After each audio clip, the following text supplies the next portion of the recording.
What's up, everybody? It's Mike, your host with the most. Welcome back for lecture 4, the debt game. Guys, this is something I'm really excited to talk about because not a lot of people understand debt, and you're not going to be like a lot of people after this video.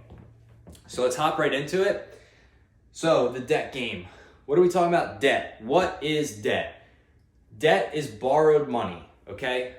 If I borrow money from my buddy, I'm like, hey, let me get $100 for the weekend, I'll get you back on Monday. That's debt. I'm $100 in debt. I borrowed money, I owe money back, okay? Debt is a liability, okay? It's something that takes money out of your pocket. But there's good debt and there's bad debt, and we're gonna talk about that. But first, have you ever been told this before? Stay out of debt. Stay out of debt. Get a good job, yada yada, all that junk. And it's wrong, okay? This whole thing right here is junk, okay? Staying out of debt is probably the dumbest thing that you could do. It will slow your journey to creating wealth and gaining financial freedom down so much. We just have to understand how to use it and what debt to avoid. So we're gonna get into some really good stuff, and I have something in this video that you guys are really gonna love. It's a little tip that the wealthy use when it comes to debt. And yeah, just stay tuned because I'm super excited to share that with you guys. It's really good stuff. But let's keep the ball rolling. So debt, like money, is a financial tool, and we should use it. We just have to figure out how to use it. All right, guys, so question is, why is debt a powerful tool? Let's hop right into it, guys. It's because of this. This might sound familiar because I know you know about it. The time value of money. Debt is a super powerful tool because of the time value of money. Why pay you now when I can pay you later when my dollars are worth less?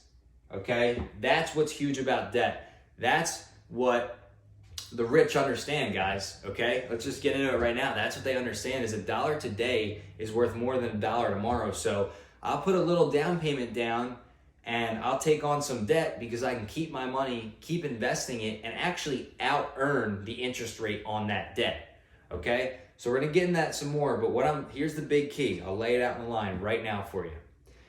The wealthy understand that inflation destroys the value of debt over time. Even though debt has an interest rate and the loan is growing because you're borrowing money and you have to pay to borrow that money, inflation is devaluing and weakening the value of the dollar faster than that interest rate can grow that debt. Okay, so that's why when it comes to real estate, wealthy people refinance and stay in debt, and they get their money out tax-free instead of selling the home because they know in the long run they're going to pay less because inflation eats up the value of debt. So debt is a powerful tool because of the time value of money, guys. Super awesome stuff. But remember, there's good debt and there's bad debt. There is some types of debt that you do want to stay out of, okay? There's certain types of debt that you should think of when you hear stay out of debt, but you should not think of all debt. Debt is a super powerful tool. We absolutely want to use it because it's going to get us to financial freedom much faster than you thought was possible. So, good debt versus bad debt, guys. So what's good debt? Good debt is any debt you can take on, any time that you can borrow someone's money and use it to make more money. That's good debt. So an example of good debt would be a piece of real estate, whether it's a home you live in or, a rental property would be a great example. So let's do that. Version of good debt would be a rental property. So I can pay it outright in cash, but now I don't have a bunch of cash sitting, which, like you said, we want to work cash, but what if I use a loan instead of buying one property in cash, I use a loan to buy 5 properties? Or let's not even talk about that aspect. Let's just talk about this. This is why debt is great. So rental property is good debt because if I go $300,000 into debt on this property and say, the payments come out to where I'm paying, I don't know, $1,500 a month. Let's make this very simple. I can get a rental property, right? It's going to cost me $1,500 a month. Forget what the price is. Say it's 200, 300, 400,000, whatever. It doesn't matter. Interest rate, none of that matters right now. What I want you to see is that by me getting a rental property, I'm paying out, okay? $1,500 a month is going out but I can rent this property for $2,000, say $2,200 a month. Well, if $2,200 a month is going to go in, what am I left with? $700 in profit, okay?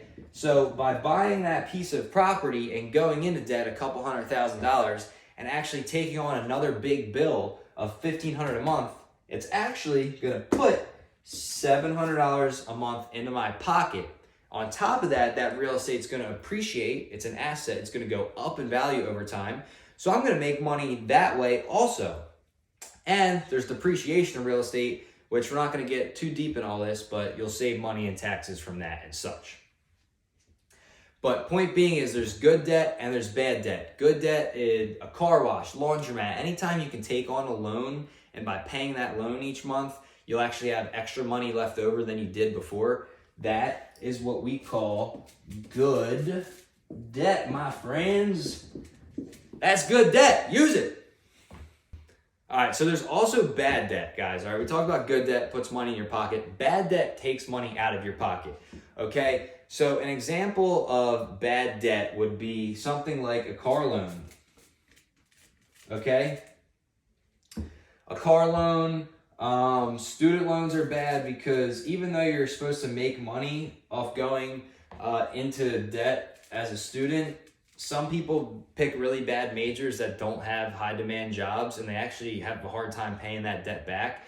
And it's not a good return on investment. So yes, student loans is bad debt. The biggest example of bad debt is right here, right? Nice and big so you can't miss it.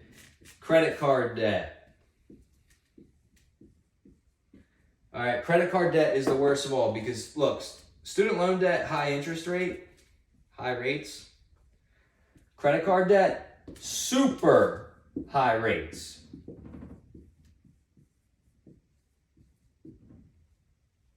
Super, super, super high rates. Credit card debt, like 16 to like 24, 25% a year that you're paying. So if you borrow $1,000, you're paying $250 a year if you only make the minimum payment. If you're $10,000 in credit card debt, you could be paying up to $2,500 a year just in interest without even moving the debt balance down. Credit card debt is super bad. Anytime you get into credit card debt, you have two options. You can wipe it out, save a bunch of money, keep wiping it out and hammer it, or you can refinance it and apply that time value of money like the wealthy do and let inflation do the work on the debt while you pay it down. The benefit of refinancing is that 16 to 25% rate on credit card loans, on credit card debt, that with a refinance and a regular loan, that will only be, even with high interest right now in 2023, 6 to 8% interest, so you're able to, almost cut it into a third by refinancing. So, because remember, it's better to refinance the credit card debt, honestly, than just whack it all down because you can keep that money and invest it, okay? Because you're going to be able to keep that money if you refinance your credit card debt. You can keep that money in pocket, invest it, and actually beat, that new finance rate of, anywhere from 6 to 8%. You can beat that because you might be able to earn 9% in the stock market, or you can earn 15, 20% returns in real estate, yada, yada, yada. Biggest thing is if you get in credit card debt, best option is to refinance. What we really want to do is try to avoid credit card debt. Student loan debt, also high interest rates. My interest on student loans right now is 14%. All I'm going to do in the next month or two is literally just refinance it. I'm not in a rush to pay it down. I'm going to let inflation do the work, but I just want to bump this interest rate down to that 6 to 8% level. And that will save me a lot of money and will actually allow inflation to do the work. Because on these student and credit card debt loans, that debt is such a high interest rate, guys, that it's hard for that time value of money effect to really work because the loan is actually at such a high rate, it's outgrowing inflation. So yeah, credit card debt, super, super bad. Stay out of it. Now, car loans, student loans, bad debt also. But I'm going to give you an example of when it would be a good time. I talked about how you can out-earn some of these rates. So I talked about how you can out-earn some rates, and we talked about how there's good debt and bad debt. But I'm going to show you an example of when there's good times to use bad debt. So say I have $25,000. okay? I have 25,000 bucks and I want to buy a car, okay? I'm gonna use a car loan. Why? Even with high interest rates right now, car loans are gonna come in at 6 to 8% interest that you're gonna have to pay yearly. Well, if I give this car company, if I go to the lot and I give them 25 grand, I walk out of there, I have no car loan. Well, now I have no cash to invest, okay? I have no way of earning more money off the money I worked for. Now I'm back to being cash broke, but I have the thing that I wanted, I have the car. Well, why wouldn't I just take this option and put like $3,000 down, and now I can have the car? For one, I get the car that I wanted, and two, I still have 22 grand to invest with. Now say that car loan is 6 to 8%, we'll go right in the middle. Say my car loan is 7%. Well, the average return on the stock market is 9% per year, okay? So 9 minus 7 equals 2%, okay? So I'm actually able to make 2% off my money after paying the car loan and still having money in my pocket. Now, the benefit of this is you can take that money and invest it and grow and get the asset, or not the asset, because the car is not an asset, it goes down in value. So as you can see, there's a time where it actually makes sense to use bad debt if you're gonna keep your money to invest it, okay? This only makes sense, guys. All this stuff here only makes sense if you're actually gonna go invest your money and earn that 9% interest rate to out-earn the car loan interest rate. That's where it really makes sense. Now, again, you got to think, because inflation is almost 4%, you know, this interest rate really is only like 2 to 4%, and then your 9% is only like 5%. So you're really not making that much money, but you can keep money in your pocket, get the asset, or, you know, the liability, in this case, the car that you want, by using that bad debt. There's times to use bad debt, there's times to use good debt, but there's really never a good time to use credit card debt. But here's a bonus for you, because I've been bashing credit card debt. Now, you don't want to double dip. You don't want to swipe your debit card that has access to your bank account, and you don't want to borrow money and swipe your credit card. But if you can tuck that debit card away, and you can use credit card debt each month, because it's interest-free for 30 days. So that high 20% interest or so, you don't have to pay it as long as you pay back what you spent in 30 days. So what you can do is, there's no reward for swiping your debit card. There's no reward for spending cash. But some of these credit cards, there's travel cards, there's cashback cards, all this stuff, where by swiping that card, you're actually getting a discount, or you're getting some cash back, you're earning some money, or you're earning travel points to, you know, get some free hotels or booking and things. So what I'm trying to say is, this is a little off topic, but credit card debt is useful if you're consistently paying it off. You don't want to get stuck in it, but it's a really good idea to swipe your credit card, not touch your checking account or swipe your debit card, and then at the end of the month, before the payment's due, you pay it all off. This way you get the most value out of your money. So just a little bonus tip for you guys, just something to think about, but you have to be disciplined to actually make that payment at the end of the month to avoid the interest. So I just want to wrap things up for you now. Try to stay out of credit card debt, but don't be afraid to use your credit cards to get the most value out of your money. And absolutely start using debt, okay? There's good and there's bad debt, but there's a time to use debt, okay? All kinds. It's a super powerful tool. We want to take advantage of it. It's going to get us to building wealth faster. And then I want to conclude this entire lecture with going back on what I already touched about the time value of money.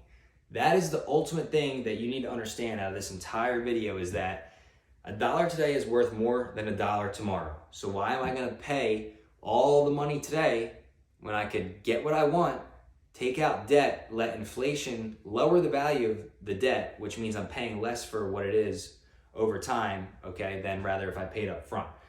So debt is good, okay? Inflation eats up the value of debt, all right? So use debt as long as you're gonna take your money and continuously invest it. So to conclude, debt's a super powerful tool. You guys need to use it. It's gonna get you to financial freedom faster than you ever thought. I'll see you next time.